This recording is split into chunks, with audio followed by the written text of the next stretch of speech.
মহানবী হযরত মুহাম্মদ সাল্লাল্লাহু আলাইহি ওয়াসাল্লামকে নিয়ে কটূক্তির দায়ে জগন্নাথ বিশ্ববিদ্যালয় থেকে সাময়িক বহিষ্কৃত শিক্ষার্থী তিথি সরকারকে ৫ বছরের কারাদণ্ড দিয়েছেন ট্রাইব্যুনাল।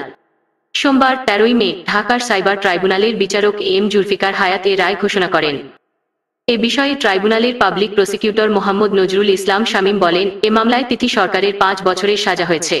তবে আইনজীবীর আবেদনের পরিপ্রেক্ষিতে বিচারক তার ১ বছরের প্রবেশন মঞ্জুর করেছেন। এই সময়ের মধ্যে তার আচরণগত কোনো পরিবর্তন হলে তাকে সাজা ভোগ করতে হবে না। মামলার অভিযোগ থেকে জানা যায়, দীর্ঘদিন ধরে মহানবী হযরত মুহাম্মদ সাল্লাল্লাহু আলাইহি ওয়াসাল্লামকে নিয়ে ফেসবুকে ও বিভিন্ন সামাজিক যোগাযোগ মাধ্যমে বিরূপ মন্তব্য করে আসছিলেন তিথি সরকার।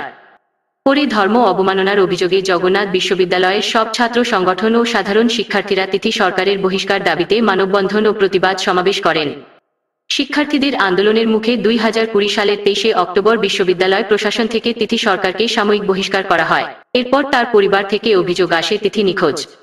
ওই বছরের ৩১ অক্টোবর সিআইডির সাইবার মনিটরিং টিম দেখতে পায়, সিআইডির মালিবাগ কার্যালয়ের ৪ তলা থেকে তিথি সরকারকে হাত পা বাঁধা অবস্থায় উদ্ধার করা হয়েছে বলে একটি মিথ্যা পোস্ট সামাজিক যোগাযোগ মাধ্যমে শেয়ার করা হয়।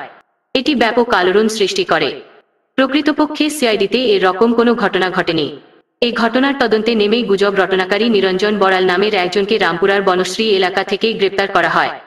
নিরঞ্জন সহ অজ্ঞাত আরও কয়েকজনের বিরুদ্ধে ২০২০ সালের ২রা নভেম্বর পল্টন থানায় ডিজিটাল নিরাপত্তা আইনে মামলা করা হয়।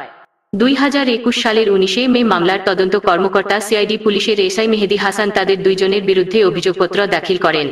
২০২১ সালের ৪ নভেম্বর তিথি সরকারের বিরুদ্ধে অভিযোগ গঠন করেন আদালত। তবে তার স্বামী শিপলু সরকারকে মামলার দায় থেকে অব্যাহতি দেন আদালত।